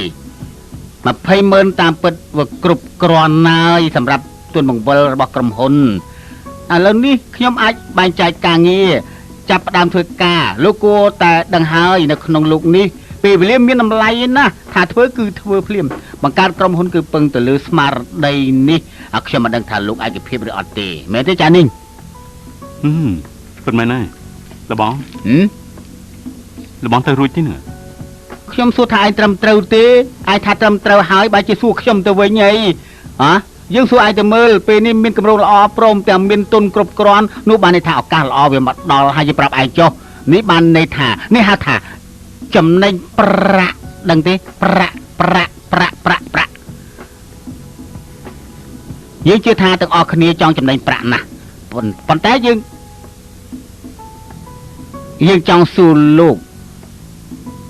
យល់ថាមួយឆ្នាំក្រោយក្រុមហ៊ុនយើងចំណេញប្រាក់បានប្រមាណដែរទៅអាចស្រង់ដើមបានទេបើមិនស្រង់ដើមយើងរកស៊ីអីប្រាប់ពួកឯងទៅខ្ញុំយល់ថាមួយឆ្នាំក្រោយយើងចំណេញបានប៉ុណ្ណេះប៉ុណ្ណឹងហ៎ 10ម៉ឺន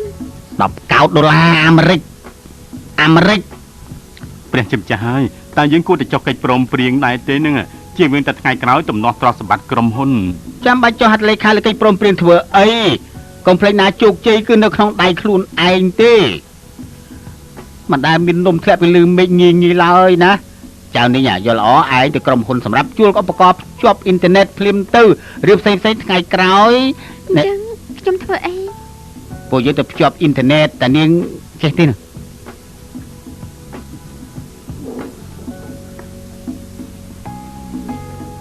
ខ្ញុំគិតថាយើងត្រូវការផ្ទះមួយឲ្យមានមុខមានមាត់ណាលោកស៊ីយ៉ាងលោកនៅជាមួយនឹងឈីទៅរកផ្ទះជាមួយគ្នាហើយបើលោករកផ្ទះបានគ្រាន់បើស្វាគមន៍លោកចូលរួមជាមួយនឹងពួកយើងជាមិនខានទេ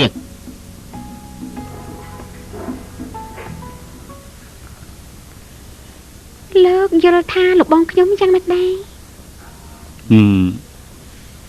ឧត្តមគតិវិញឆ្ងាយពិតជាមានន័យ តាមពិតគាត់គឺជាមនុស្សល្អទីប៉ុន្តែពេលដែលគាត់និយាយហាក់ដូចជាឥឡូវនេះយើងទៅរកផ្ទះទៅ ណែបន្តិចទៀតខ្ញុំមានការរវល់នាងទៅមើលខ្លួនឯងសិនទេ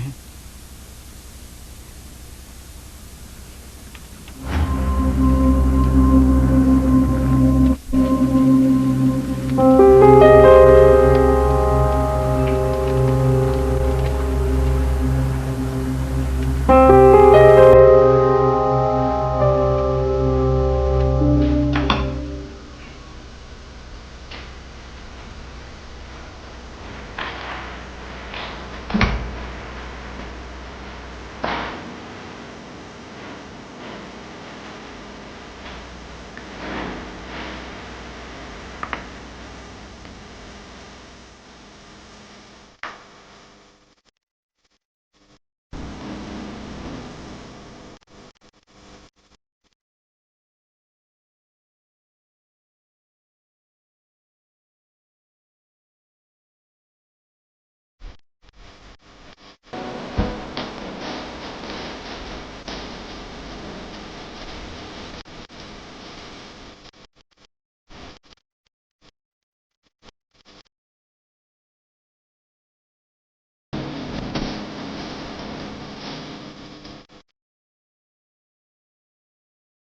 ណែល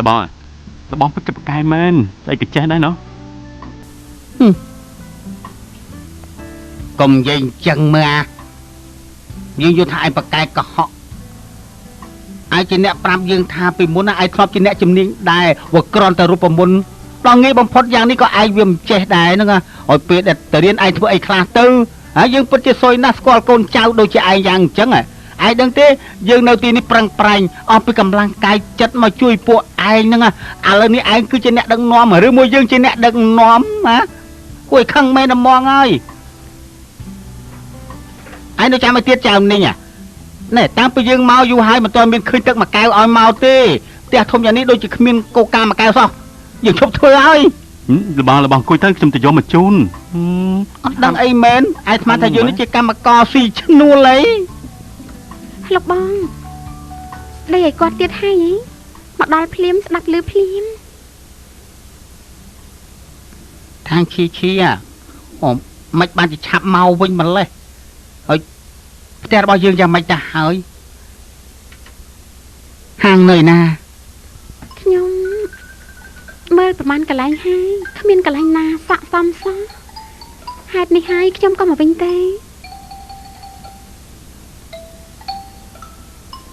នាងអត់ទៅរកផ្ទះទេ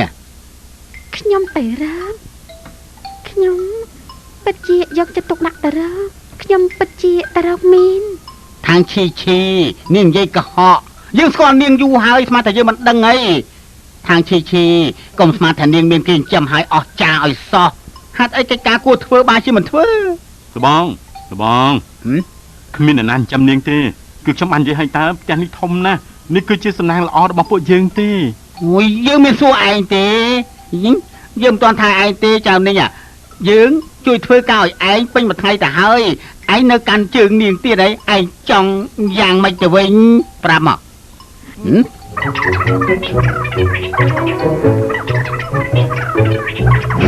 លបងកំខឹងអីកុំប្រកាន់ជាមួយនឹងពួកយើងអីលបង មែនហើយលោកបងថ្ងៃក្រោយលោកបងនៅតែជាអ្នកដឹកនាំរបស់ពួកយើងចាប់ពីថ្ងៃស្អែកទៅយើងទៅរកទៀត យ៉ាងម៉េចទៀត រួចហើយអញ្ចឹងលោកបងទៅពិសាបាយ ខាងឈីកុំប្រាល្បិចណាលើកមុននេះថាអញ្ជើញយើងទៅញ៉ាំម្ហូបពិសេសទីបំផុតញ៉ាំអីខ្លះទេវ សម្លជូហិល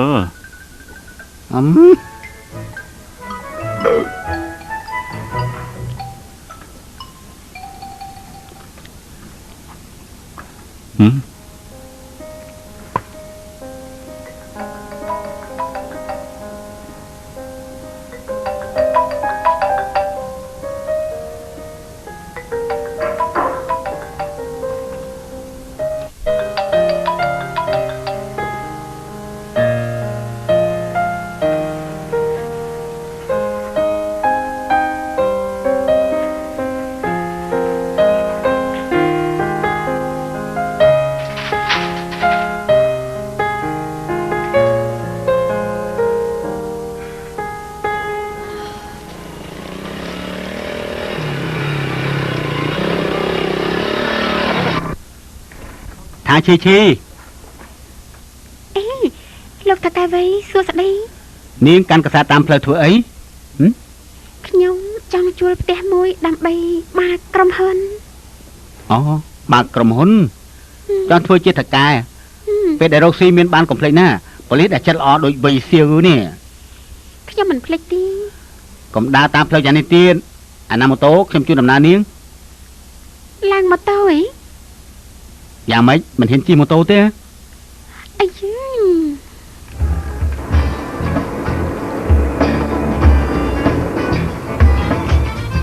ចុះបានផ្ទះយ៉ាងណា យកល្អគឺហាងស្រាប់ឬមួយក៏ផ្ទះខាងក្រោមទំហំផ្ទះកុំឲ្យធំពេកហើយកុំឲ្យតូចពេកតែតម្លៃឲ្យថោករឿងសំខាន់គឺម្ចាស់ផ្ទះជាមនុស្សល្អ គឺតែប៉ុណ្្នឹងទេ ទីតាំងឲ្យមានភាពអ៊ូអរបន្តិចជុំវិញមានមនុស្សច្រើនការធ្វើដំណើរហើយមានការងាយស្រួល នាងទៀមទាច្រើនណាស់ណែខ្ញុំនៅចាំថាការដែលយើងជួបគ្នានៅខាងក្រោយក្លឹបនោះមានផ្ទះទំនេរមួយទីនោះពិតជាស័ក្តិសមនឹងអ្វីដែលនាងត្រូវការណាពួកយើងទៅមើលយ៉ាងម៉េចដែរ ចាសូមអរគុណលោកហើយ សូមចុចលើប៊ូតុង Subscribe រួចចុចរូបកណ្ដឹងដើម្បីបានទស្សនាខ្សែភាពយន្តភាគចិនជាច្រើនទៀត